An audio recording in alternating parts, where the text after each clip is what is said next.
Licence satyagraha কর্মসূচি আইনটিইউসি সেবা দল।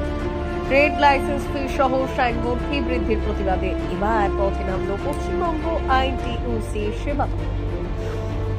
আজ আইনটিইউসি সেবা দলের রাজ্য সভাপতি প্রমোদ পান্ডের নেতৃত্বে লাইসেন্স সত্যাগ্রহ কর্মসূচি পালিত হল বউবাজারে ব্যাংক অফ ইন্ডিয়ার সামনে।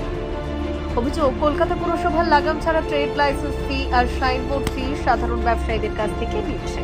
এতে ক্ষতিগ্রস্ত হচ্ছে ক্ষুদ্র ও মাঝারি ব্যবসায়ীরা। এই ফি বৃদ্ধির প্রতিবাদে লেডি ডাফরিন হাসপাতাল থেকে বউবাজার মোড় অবধি পদযাত্রা করে যাওয়া হয়। পদযাত্রা শেষে ব্যবসায়ীদের গণস্বাক্ষর সংগ্রহ, ট্রেড লাইসেন্সে অগ্নির সংযোগ করে বিক্ষোভ প্রদর্শন করা হয়।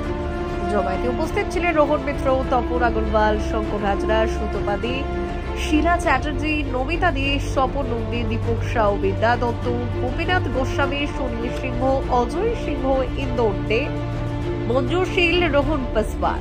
এদিন প্রমোদ পান্ডে জানালেন, বউবাজারের ব্যবসায়ীদের চাহিদা মেনে আরো গণস্বাক্ষর সংগ্রহ করা হবে। আগামী দিনে বড়বাজার, কলেজ স্ট্রিট, গড়িয়াহাট, শ্যামবাজারেও লাইসেন্স সত্যাগ্রহ কর্মসূচি চলবে।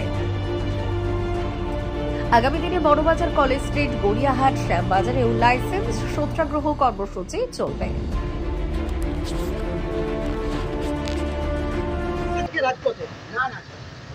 আপনারা দেখেছেন যে ব্রিটিশ লাগামহীন যেরকম ব্রিটিশরা কর দিত আমাদের কাছ থেকে, মানে চুষে চুষে রক্ত, ওই হিসেবে আজকে আমাদের তৃণমূল সরকার মেয়র আমাদের থেকে কর নিচ্ছে। কী কর?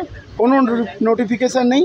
3 গুণ 4 গুণ 5 গুণ কর, লাগামহীন কর, সেটা আমরা মানব না। এর আগেও আমরা প্রোগ্রাম করেছি, মেয়রের কাছে ডেপুটেশন দিয়েছিলাম, সেদিনও আমরা চিঠি দিয়ে বলে এসেছি আপনারা আলটিমেটাম দিচ্ছি, কিছুদিন দেখুন, নাহলে আমরা বউবাজার মোড়, বড়বাজার, গড়িয়াহাট, নানা জায়গা বাজারে আমরা এই ট্রেড লাইসেন্স পুড়িয়ে আমরা বিক্ষোভ করবো মেয়রের এসেছি। তারপর আবার বৃহত্তম আন্দোলন কর্পোরেশনে যাব। আর এখন নতুন জানা গেছে ট্রেড লাইসেন্স তো ছিলই, এখন একটা কর বসানোর চক্রান্ত চলছে বোর্ডে। যত দোকানে বোর্ড আগে থেকে যেমনি 8 টাকা স্কোয়ার ফুট ছিল, ওইখানে 20 টাকা 22 টাকা, মানে কোনো হিসেব নেই, লাগামহীন কর। এই নিয়ে আমরা আজকে সাক্ষাৎকার আইনটিইউসি সেবা দল কংগ্রেস সংগঠন সাক্ষাৎকার করছি, সই করাচ্ছি দোকানদার বিজনেসম্যান থেকে। এই সই নিয়ে আমরা আবার মেয়রের কাছে হস্তে হব। না, উত্তর এখনো পাইনি বলে আজকে আবার আমরা বাধ্য হলাম বউবাজার করতে। ওনারা বলছে আমরা দেখছি, কিন্তু কোনো সুরাহা পাইনি। এই নিয়ে আমরা আজকে বিরোধ করছি। ওনার কুচপুতকা চালাবো আজকে, আবার ট্রেড লাইসেন্স পুড়িয়ে আমরা বিক্ষোভ করছি। আমরা কোনো ট্রেড লাইসেন্স জমা দেবো না।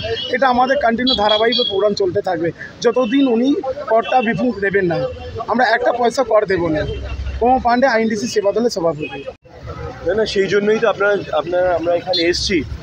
আমাদের কাজটাই হলো যে মানুষের যে আজকে দেখুন, 2 রকমের সরকার চলছে। একটা সেন্টারে সরকার চলছে, একটা বাংলায় সরকার চলছে। একজন 11 বছর ধরে চলছে, একজন 15 বছরের কাছাকাছি ধরে চলছে। এরা দুজন সাধারণ মানুষ, গরিব মানুষের জন্য কিচ্ছু করে না।